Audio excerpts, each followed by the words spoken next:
ಶಿವ ಅವರೇ, ಈಗ ಈ ಫ್ರಾಂಚೈಸಿ ಮಾಡೆಲ್ ಅಲ್ಲಿ MBA ಚಾಯ್ವಾಲಾ, ಆಮೇಲೆ ಚಾಯ್ ಸುಟ್ಟ ಬಾರ್, ಈ ತರದೆಲ್ಲ ಕೆಲವು ಕಂಪನಿಗಳು ಬಂದಿದ್ವು. ಬಟ್ ಅವ್ರೇನು ಹೆಚ್ಚು ದಿನ ತಾಳದೆ ಈಗ ಅಷ್ಟೊಂದು ಇಲ್ಲ ಅನ್ಸುತ್ತೆ ಅವ್ರದ್ದು. ಸೊ ಅದಕ್ಕೆ ಹೋಲಿಸಿದಾಗ ನೀವು ಕನ್ಸಿಸ್ಟೆಂಟ್ಲಿ 21ರಲ್ಲಿ ಶುರು ಮಾಡಿದವರು ಈಗ 25ಕ್ಕೆ ಬರುವಷ್ಟೊತ್ತಿಗೆ 80 ಮಳಿಗೆಗಳ ಮಟ್ಟಕ್ಕೆ ಬಂದಿದ್ದೀರಿ. ಮತ್ತೆ ಎಲ್ಲಾ ಮಳಿಗೆಗಳಲ್ಲೂ ಇದೇ ಗುಣಮಟ್ಟ ಇದೆ. ನಾನು ನಿಮ್ಮ ಮೊದಲನೇ ಮಳಿಗೆಯಲ್ಲೂ ಚಹಾ ಕುಡಿದಿದ್ದೆ, ಇವತ್ತು ನೀವು ಇಲ್ಲಿ ಹತ್ರದಲ್ಲಿ ತರಿಸ್ಕೊಟ್ರಿ, ಅದನ್ನು ಕೂಡ ನೋಡಿದ್ವಿ. ಸೇಮ್ ಕನ್ಸಿಸ್ಟೆನ್ಸಿ ಇದೆ. ಸೊ ಅವು ಯಾಕೆ ಫೇಲ್ ಆದವು ಅನ್ಸುತ್ತೆ, ಮತ್ತೆ ನಿಮ್ಮ ಒಂದು ಸಕ್ಸಸ್ಗೆ ಏನ್ ಕಾರಣ ಅನ್ಸುತ್ತೆ? ಸರ್, ಒಂದು ಪ್ರಾಡಕ್ಟ್ ಕನ್ಸಿಸ್ಟೆನ್ಸಿ ಇರಬೇಕು. ಈಗ ನಾವು ಕೊಡೋಂಥದ್ದು ಏನೀಗ ನೀವು ಒಂದು ಟೀ ಕುಡಿದ್ರಲ್ಲ, ಇವಾಗ ನೀವು ಹೇಳಿದ್ವಿ ನಿಮ್ಗೆ ಇನಿಷಿಯಲ್ ಡೇಸ್ ಅಲ್ಲಿ ಒಂದು ಸ್ಟ್ಯಾಂಡರ್ಡೈಸ್ ಅಂತ. ಸೊ ಅದನ್ನ ನಾವು ಬೇಸ್ ಮಟ್ಟದಲ್ಲಿ ಸ್ಟ್ರಾಂಗ್ ಮಾಡಬೇಕು. ಇವಾಗ ನಾವು ಏನೇ ಸೋಷಿಯಲ್ ಮೀಡಿಯಾದಲ್ಲಿ ಅವ್ರಿಗೂ ನಮ್ಗೆ ಕಂಪೇರ್ ಮಾಡೋದಾದ್ರೆ ನಮ್ದು ಇವತ್ತಿಗೆ ಸೋಷಿಯಲ್ ಮೀಡಿಯಾ ವೀಕ್ ಇದೀವಿ ಸರ್ ನಾವು. ಬಟ್ ಮೌತ್ ಟು ಮೌತ್ ಏನಿದೆಯಲ್ಲ ಅದು ನಮ್ದು ಇವತ್ತು ಒಳ್ಳೆ ಸ್ಟ್ರಾಂಗ್ ಇದೀವಿ. ಸೊ ಅದನ್ನ ನಾವು ಪಿಲ್ಲರ್ ಫಸ್ಟ್ ಸ್ಟ್ರಾಂಗ್ ಮಾಡ್ಕೊಬೇಕು. ನಮ್ದು ಬೇಸಿಕ್ ಸ್ಟ್ರಾಂಗ್ ಇದ್ದಾಗ ಹೊರಗಡೆ ಎಷ್ಟೇ ಜನ ಕೇಳಿದಾಗ ನಾವು ಕೊಡೋಂಥದ್ದು ಇರುತ್ತೆ.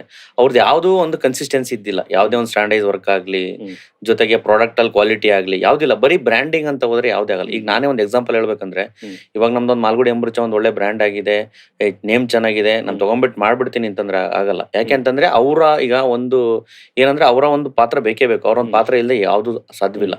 ನಾವೇನ್ ಹೇಳ್ಕೊಟ್ಟಿರ್ತೀವಿ ಅದನ್ನ ಕರೆಕ್ಟ್ ಕನ್ಸಿಸ್ಟೆನ್ಸಿ ಕರೆಕ್ಟ್ ಆಗಿ ಅದು ಸ್ಟ್ಯಾಂಡರ್ಡೈಸ್ ಆಗಿ ವರ್ಕ್ ಮಾಡಿದಾಗ ಒಂದು ಔಟ್ಪುಟ್ ಬರ್ಲಿಕ್ಕೆ ಸಾಧ್ಯ ಆಗುತ್ತೆ. ಅವ್ರದಲ್ಲಿ ಅದು ಯಾವ್ದು ಇದ್ದಿಲ್ಲ.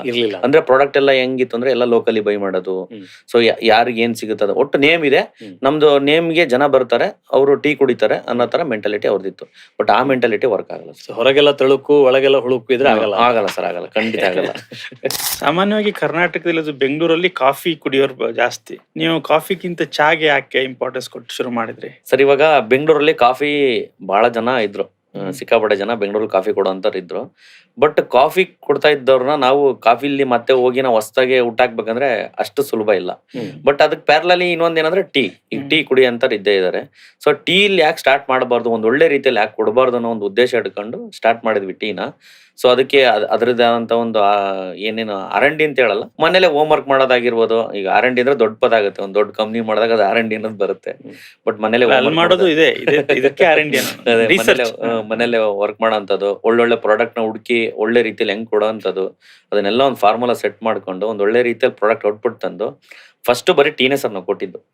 ಒಂದು ತಿಂಗಳು ತನಕ ಬರೀ ಟೀನೇ ಕೊಟ್ಟಿದ್ದು. ಅದಾದ್ಮೇಲೆ ಕೆಲವರು ಕಾಫಿನೂ ಕೊಡ್ರಪ್ಪ, ಟೀನು ಚೆನ್ನಾಗಿದೆ, ಕಾಫಿನೂ ಕೊಡಿ ಅಂತ ಹೇಳಿದ್ಮೇಲೆ ಅದ್ರ ಬಗ್ಗೆ ಮತ್ತೆ ಇದು ಮಾಡಿ ಕಾಫಿ ಗೊತ್ತಿರೋಂಥ ನಾಲೆಜ್ ಇರೋಂಥವ್ರ ಹತ್ರ ಕಾಫಿ ಪೌಡರ್ ತಗೊಂಡು ಕಾಫಿ ಪೌಡರ್ ಸ್ಟಾರ್ಟ್ ಮಾಡಿ ಇವಾಗ ಇಲ್ಲಿ ಬಂದಿದ್ದು ಕಾಫಿ ಪೌಡರ್ ಅಂದ್ರೆ ಡೈರೆಕ್ಟ್ ಚಿಕ್ಕಮಂಗ್ಳೂರಲ್ಲಿ ಬೀನ್ಸ್ ನ ಬೈ ಮಾಡಿ ಅಲ್ಲೇ ರೋಸ್ಟಿಂಗ್ ಕೊಟ್ಟು ಅಲ್ಲೇ ಪೌಡರ್ ಮಾಡಿ ಅಲ್ಲಿಂದಾನೆ ಇಲ್ಲಿ ನಮ್ದು ಬಂದು ಪ್ಯಾಕಿಂಗ್ ಮಾಡಿ ಕೊಡೋಂಥ ವ್ಯವಸ್ಥೆ ಮಾಡಿದೀವಿ.